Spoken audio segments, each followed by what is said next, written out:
We want to look at in 274 AD with Emperor Irenaeus of Rome. You know, the Romans used to picture the sun riding around the skies in a chariot. And this Emperor Irenaeus created a cult called Sol Invictus. And again, if you remember your Latin, the sun is invincible. The S-U-N. S-O-L in Latin stands for the S-U-N. So the sun, Emperor Irenaeus said, is Invictus. As it dies, invincible, and always returns. And he used December the 25th as its day of celebration. The rising of the S-U-N, that is. Now, this is what confuses the masses today. They cannot distinguish truth from error. Christmas came out of this quagmire. It is the mass for the masses. It has nothing to do with the December the 25th, as we are able to prove. Like it or not, these are the historical facts, and you may do your own research about that. I want to talk about Emperor Constantine. In 325 AD, that's after Irenaeus, the Roman Emperor Constantine, he was a political figure, started Christianity. I'm sure you might be shocked to hear that.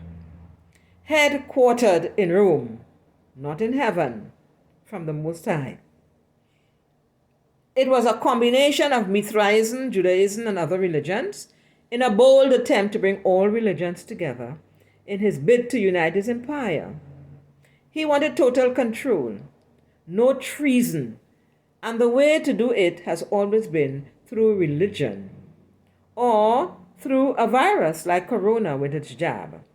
That is why we need to examine modern Western religion with deep scrutiny, as well as global public health issues. Don't believe it because others believe it. Based on his wrong assumptions and beliefs that the ancients worshipped the sun, S-U-N, and inspired by Emperor Irenaeus, who created Sol Invictus, that cult, that S-U-N cult, Emperor Constantine created his own S-U-N worship religion, S-U-N worship religion, because remember they believed that that's what the ancients did, this cult needed a white warrior sun god, S-U-N, riding a white horse with drawn sword, fighting in the skies to conquer Rome's enemies. I am talking about what was going through the minds of these people who did not know any better. And we need to stop assuming that they were armed with truth. Remember, Constantine did not know that the Most High dwelled within man. So he imagined and created this persona. He wanted a white warrior god to fit into this Sol Invictus for everyone to worship. It was a way of pulling the people together. It was a way of uniting the people. So he imagined and created this persona. He gave it physical features, like the likeness of Caesar Borgia, who was an Italian fornicator who went with his brother's wife, and Ptolemy II, a Greek conqueror who wanted to become a god. Both of them had blue eyes, long curly beards, and drop-in curls, the epitome of whiteness. He created this persona. And he made statues. You would find the statues if you do some research. He created that. To this, he added some characteristics of Kemet's great physician, Imhotep or Imhotep, the great physician, the greatest physician, the first. So he took some of the characteristics as the great physician and he added it to this persona that he imagined, you see. And also, Imhotep had become a Christ, K-R-S-T, or let's say a god on earth, by cultivating his spirit. So he took that K-R-S-T and added to the persona that he created, and also attributes of Osir, the Most High who dwells in man, able to unite the people. So he took some attributes of Osir. Now, this was an eclectic callaloo of SUN worship religion and others whom we shall call Constantine's Roman Christianity. That is what he presented as Christianity. All right? Christianity means universal. These mixtures tend to have more mass appeal. So in creating this figure, pulling from here and pulling from there and adding this and that from good places, that has a better appeal, more mass appeal, because people can see a little bit of themselves in that figure. You see, when you hear about that figure, when you read about that figure, you see a little bit of yourself in it, in that figure. Now, you can check the Vatican, books about the Vatican, old books, for statues of Mary holding and cuddling the SUN with its rays or crown of thorns. I have some pictures showing that in the Vatican. Since there was a historical black Ethiopian spiritual revolutionary named Yeshua ben Pandira, Yeshua son of the Panther, who was wanted by Rome's FBI, whose face circulated on Roman coins. That was the mass media. When you were a wanted person, they put your face on a coin. You see. So he was wanted by Rome's FBI. There was a bounty on his head.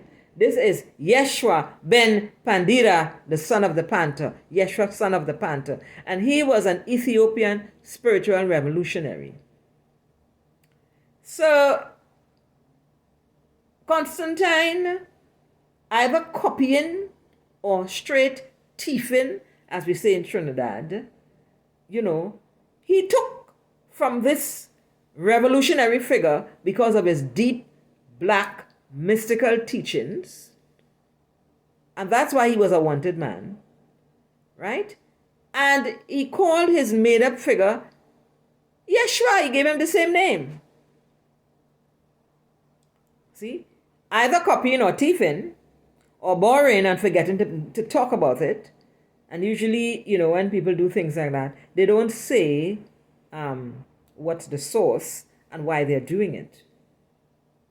It's what is happening to our steel pan. I saw a man, white guy, making a pan, and nothing is mentioned about the fact that he got the knowledge and technology even from the men from Trinidad and Tobago. So when you read the article in the New Yorker, you think that he invented the pan and he was making pan. They do things like that all the time. Now, he took the name Yeshua from Yeshua ben Pandira, took the whole revolutionary aspect of Yeshua and added to his figure. And then he added Christ.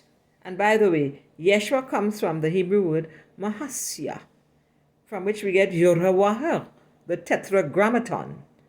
And words like Yashua, then Yeshua, then Jesus, all come from the Hebrew word Mahasya or Mahashcha. You see? Then Constantine added Christ. This is T-free. He added Christ, K-R-S-T, which is Christos in Greek. And my Greek, I remember it quite well. And Christos, my Latin is still very good, T-U-S, from which you get Christ.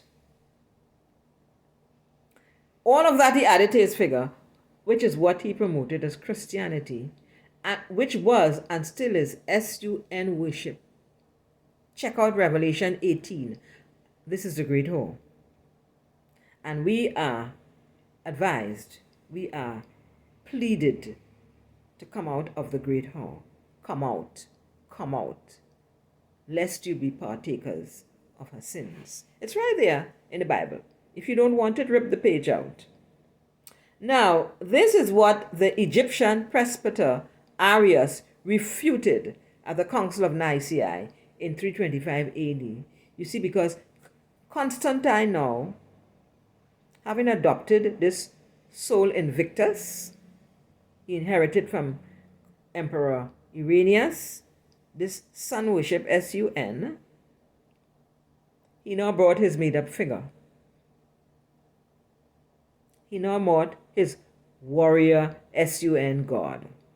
So Arius, who was an Egyptian presbyter, he refuted that at the Council of Nicaea. He said, no, you are fooling the people. And for that, he was expelled from the conference, censored, and had his books burned. He wanted nothing to do with that S-U-N religion, with Constantine's imagined warrior, S-U-N God, called Jesus, who became the S-O-N God, or the S-O-N of God. You see, these things after a while change. You have nuances. They develop into something else. And people don't notice it. It just happens. You know what I'm saying? It just happens. Now, when I was in the School of Theology as a student, and that was almost 40 years ago, I did not like Arius. Because the books that I read, Church History, I think by Keynes, spoke about him in a very negative way. You see, Arius did not want this S-U-N God made up by Constantine. This S-U-N God that became the S-O-N of God. And that was the first time you had the S-O-N of God. Arius said no. I didn't know any better, so like all the other students, I said, wow, what a wicked man. Now I see him as a great revolutionary. So the coming forth of Hosea, Obatala, Shiva, Nyankumpun, the invincible, the indestructible Allah, the divine in man, on December the 25th, as Sirius rises and the risen sun appears in its glory with its crown of thorns, is the reason for the season. As above, so below. This is a major teaching of our ancient Kemethian ancestors, or Egyptians, part of the scriptures, because it happened every year, impacting life on earth, every life, whether we accept it or not. This knowledge existed long before the time of Abraham and before the time of Emperor Constantine of Rome and Irenaeus and stuff and their Christianity. This is what the biblical writer failed to expand, which I, Hatshepsut, have brought to you. You can check this yourself. It is my hope, my grandest hope, that you utilize these 3 days of the winter solstice, 21, 22, and 23rd of December, or the summer solstice in the Caribbean, wisely for inner contemplation. You will be better prepared for next year's solstices and reap the benefits thereafter. Do have yourself a deeply contemplative solstice with rest and repair, and a chi-filled new year springing into joy, happiness, and peace. I wish you well. We have some references. You may want to purchase the Meduneter, Metuneter, Volume 1 by Ra'u Nefer Amen. You can get it at TAUIenterprises.com, TAUIenterprises. It is either .com or .org. You may want to get the videos of Black researcher Ashra Kwesi, Ashra, A-S-H-R-A, Kwesi, K-W-E-S-I. The Companion Bible by Kregel is a good source. K-R-E-G-E-L, Companion Bible. I'm very familiar with the Strong's Concordance. A lot of theology students, they swear by the Strong's and the Thompson's Chain Reference, which I have, but the Companion Bible has a lot of research in it. And of course, there is my soon-to-be published wee book, Volume 2, that is eagerly awaited by people. That will soon come to you along with my Oracle, the Kosa Oracle, Volume 1. Thank you for now. May you be enlightened. May you be bold enough and courageous enough to raise up every stone in your search for truth. Thank you.